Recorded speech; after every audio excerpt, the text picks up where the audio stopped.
الحمد لله الذي قد أخرج نتائج الفكر لأرباب الحجج وقطع عنه من سماء العقل كل هجاج من سهاب الجهل حتى بدت لهم شموس المعرفة ورأوا مخاضرتها منكشفة أشهد أن لا إله إلا الله وحده لا شريك له وأشهد أن محمدا عبده ورسوله صلى الله عليه وسلم لا نبي بعده. قال الله تعالى في القرآن الكريم إنما الصدقات للفقراء والمساكين والعاملين عليها والمؤلفة قلوبهم وفي الرقاب والغارمين وفي سبيل الله وابن السبيل فريضة من الله والله عليم حكيم. صدق الله. Bapak, anak, ibu, kaum muslimin dan kaum muslimat, jemaah yang dirahmati Allah.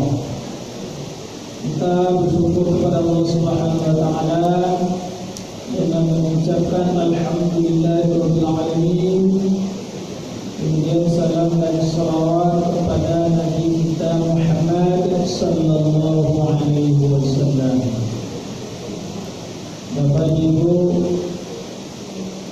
tanpa memperpanjang hal-hal yang tidak terkait, maka langsung saja judul atau materi yang diberikan oleh pengurus pada malam ini, malam yang ke-24, yaitu orang-orang yang berhak menerima zakat.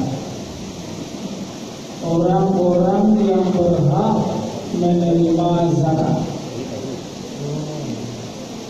atau istilah fikih dikenal dengan mustahik zakat. Kalau orang yang menerima zakat mustahik, kalau orang yang membayar zakat muzaki. Maka merujuk kepada ayat 60 surat Al-Taubah. Ini sudah digariskan oleh Allah dalam Al-Quran. Hanya zakat itu boleh diberikan kepada 8 asnaf, tidak boleh luar dari itu. Kalau luar dari itu maka zakatnya tidak sah. Karena ayat ini kan diawali dengan innamas shadaqah. Ini sudah zakat itu, shadaqah itu artinya zakat hanya pertama lil fuqara, hanya untuk orang-orang fakir. Siapakah orang fakir itu? Yaitu orang-orang yang tidak memiliki harta dan tidak pula memiliki usaha yang bisa menopang kehidupannya. Mungkin katakanlah tulang punggungnya patah, suaminya sebagai tulang punggung lama nikah, tidak ada ini, artinya janda yang susah kehidupannya, atau orang tua yang sudah jompo, untuk bau sawo tidak bisa, mungkin cacat, dan dia sangat membutuhkan uluran tangan kita atau zakat. Maka orang-orang yang seperti itu dia lebih kita utamakan diberikan harta zakat. Yang kedua adalah wal masakin, yaitu orang-orang miskin. Standar ukuran orang miskin itu, dia mempunyai harta dan usaha tapi tidak mencukupi untuk kebutuhan sehari-hari menurut kebiasaan. Jadi kan bisa agak nampak jawab. Kalau tanggungan dalam keluarganya ada 5 orang yang dia tanggungi untuk kehidupan, tapi yang cukup hanya 4 orang atau 3 orang. Berarti kan serba kekurangan. Nah, itulah barangkali orang-orang yang termasuk orang miskin. Bukan ada orang sama yang orang miskin itu orang kekurangan, tidak cukup.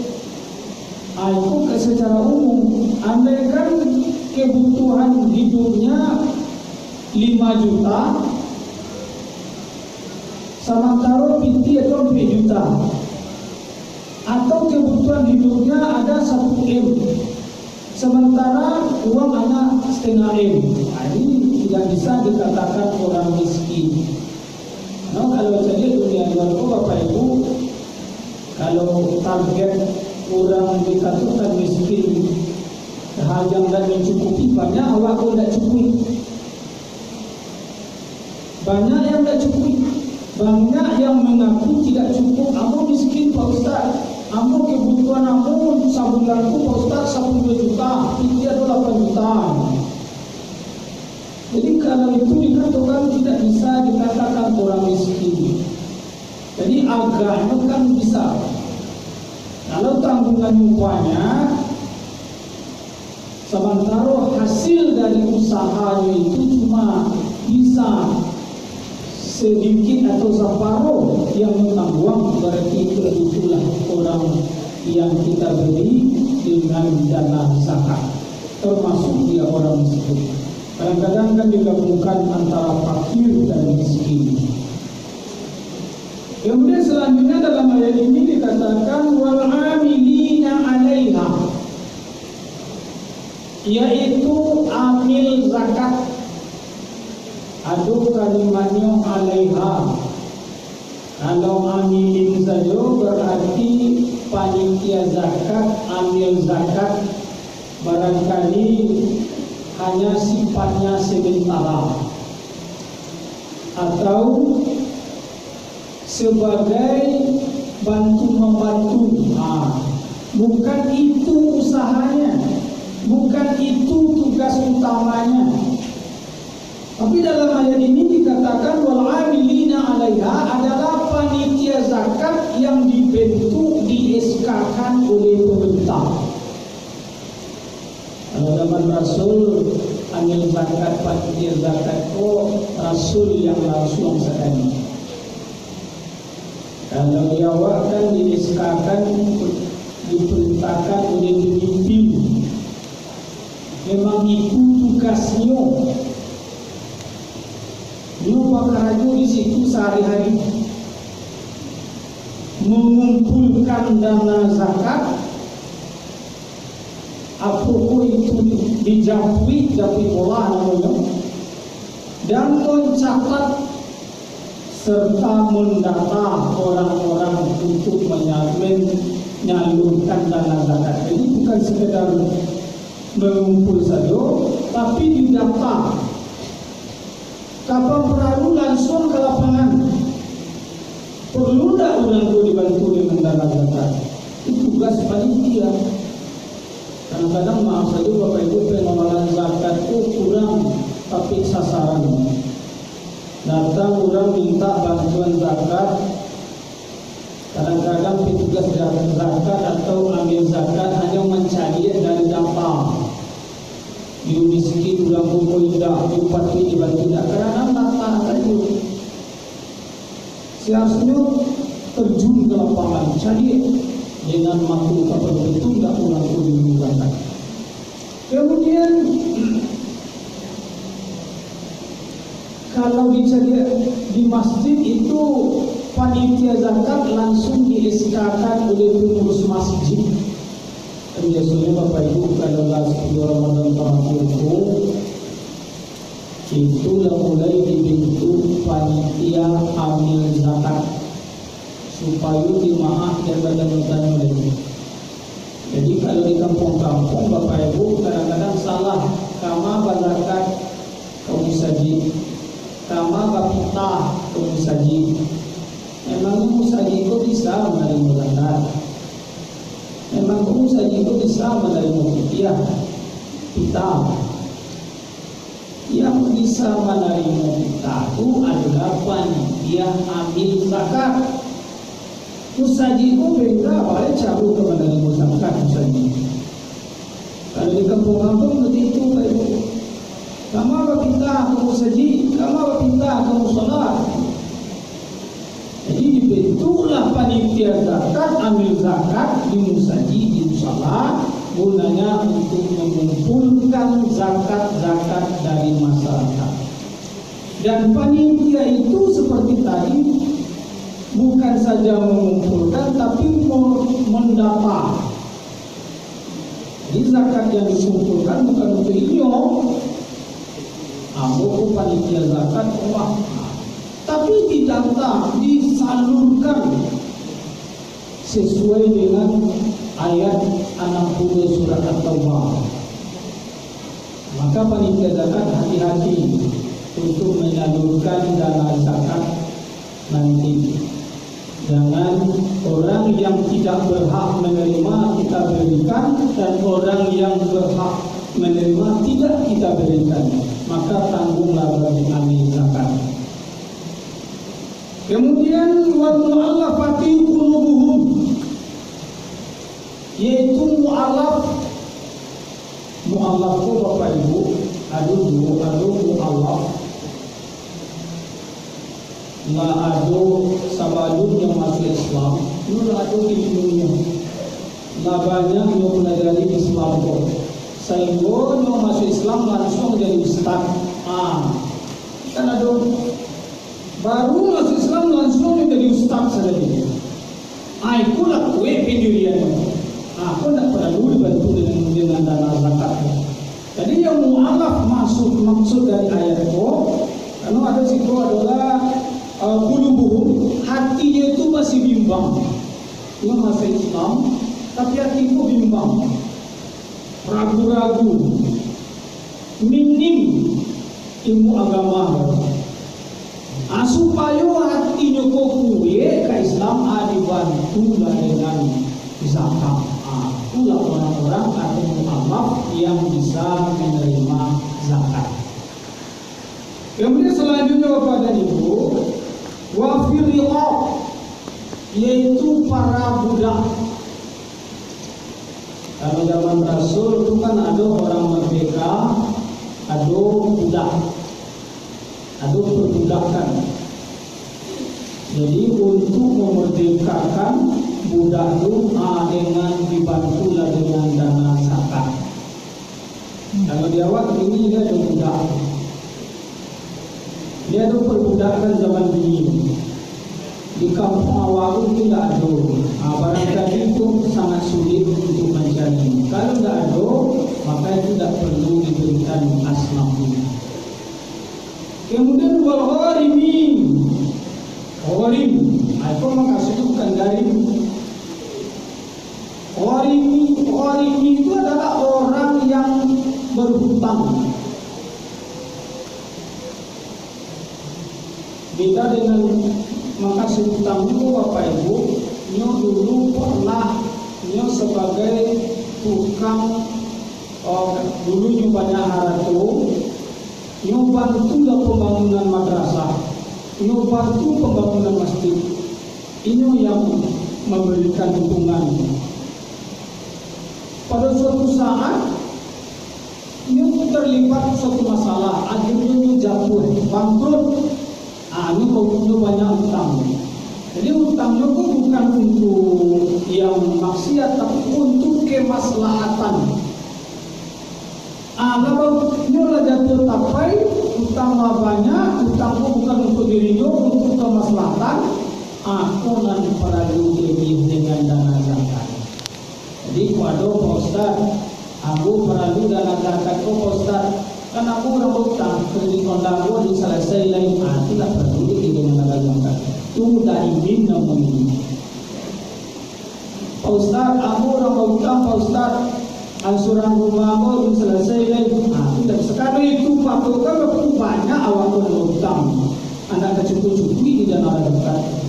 Jadi maksud orang ini itu nyoba utang untuk kemaslahatan sosial atau umat.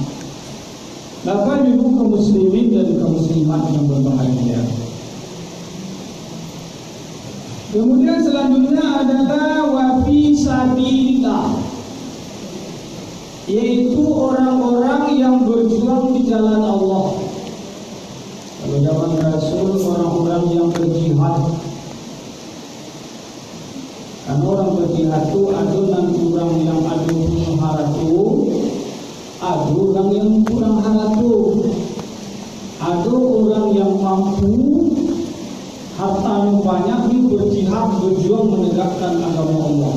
Ada orang yang kurang mampu tapi keinginan kare ingin berjihad. Aku mayoritasnya ulama, aku yang termasuk orang yang akan dibantu dengan dana zakat. Lalu ada penafsiran. Ada yang mengatakan bahwa yang dimaksud dengan fisabilillah adalah orang-orang yang menegakkan agama Allah. Apapun bentuknya, yang penting menegakkan kalimat la ilaha illallah. Para ustaz barangkali,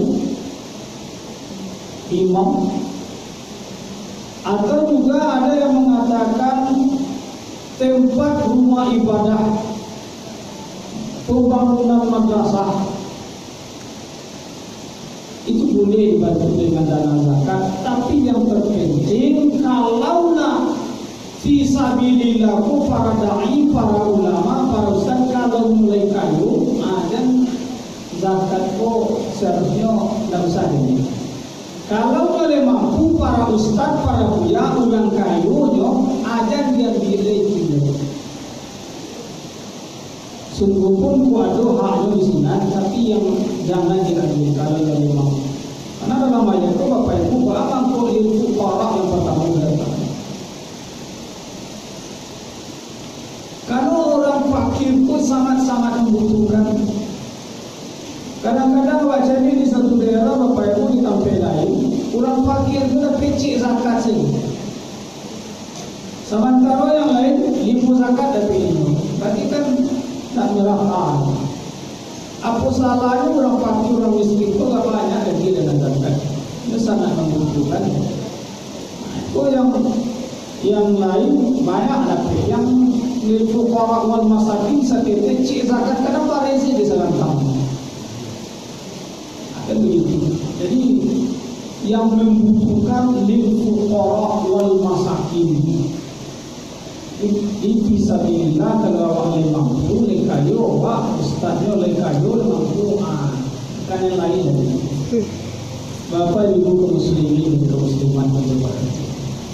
Kemudian yang ke-8 adalah wabnis sabil, yaitu orang yang dalam perjalanan yang kehabisan bekal. Orang yang dalam perjalanan yang kehabisan bekal. Tidak ada bekal lagi. Mungkin barangkali berjalan untuk bukan perjalanan maksiat, di tengah jalan ini rampung orang. Abi kesadonya, untuk pulang ke kampung tidak boleh. Ikonyo berhak dibantu dengan dana zakat. Berhak dibantu dengan dana zakat, baik itu zakat mal maupun zakat fitrah. Dia itu Bapak Ibu, seluruh belu apapun nama zakatnya hanya boleh diberikan kepada 8 asnaf. Kalau anak yatim apa Ustaz? Kalau anak yatim tak masuk dalam ayat ini. Tapi kalau anak yatim itu miskin boleh. Kalau anak yatim diberikan.